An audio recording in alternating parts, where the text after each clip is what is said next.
Hello, my name is Wanda Pickett, and I think one of my favorite things about being a teacher is having the opportunity of meeting so many people from so many different places around the world and getting to share our experiences, cultural, as well as just life experiences. And I think this is probably one of the best parts of being a teacher for me. Um, One of the challenges of being a teacher, I would say, is sometimes starting out with a student and not being able to finish the journey because maybe something happened in the life of that student that caused them to stop lessons, or they needed to take a break for some special reason. But I think, I put a lot into what I do as a teacher, so I like to work with those persons who are committed also to learning. And when I feel that I am putting forth effort and for some reason or other we don't get to finish our journey together, then, that's disappointing and also, I would say, a bit challenging for me as a teacher. Um, Something challenging, I think, about learning a new language is practicing that language, and I mean in your speaking skills. It's one thing to learn a lot of vocabulary and perhaps learn um,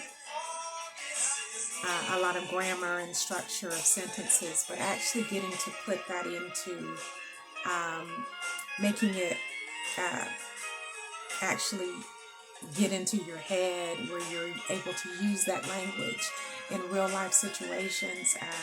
I believe that that only really comes from practice with that language. So finding opportunities to speak that language, those types of things, I would say, are probably the most challenging. Um, One time that I made a mistake with a student was when I was doing some volunteer teaching in India, and the caste system is real big over there. I did a mix and mingle type of activity where I was trying to get students to bring their favorite food and share it with their classmate. That didn't work so well because obviously in that caste um, group setup, some groups cannot talk to others and cannot eat or touch the same dish. So it was something that I learned from that experience. And I had to make some apologies. But luckily I was a foreign teacher, so people were very forgiving with that whole situation. So that made it nice. But I definitely learned from that experience. My perspective on correcting students in class would be when it's a group and speaking activity, I try to correct at the end of the activity so that they have as much speaking time and time to form their sentences and thoughts without, getting interrupted and maybe distracted by the correction. When it's one on one, I try to go with what feels comfortable for the student. So I'll ask them at the beginning of that session. Um, I'll ask them at the beginning of that session what they prefer, and if they say that they like in the moment um, corrections, then we'll do that. If they prefer a correction at the end, then we'll do that also. Um,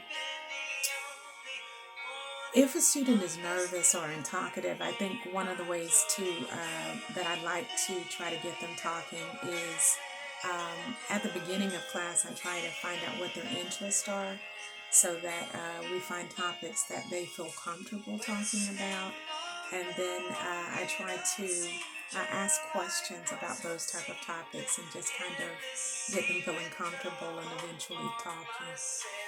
Um, and yes, I think that company culture is important, and one of the reasons I feel that that's the case is because when you understand how a company works, you can merge into that company a lot easier, and be accepted also by the other employees within that company. So, yes, I do think it's important to know the company culture.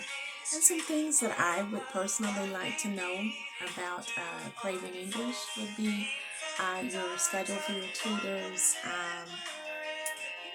the type of clients that you actually work with, um, and perhaps maybe more about your expectations for your individual instructors as well. Thank you for listening to the video, and hopefully I will hear from you again soon. Bye.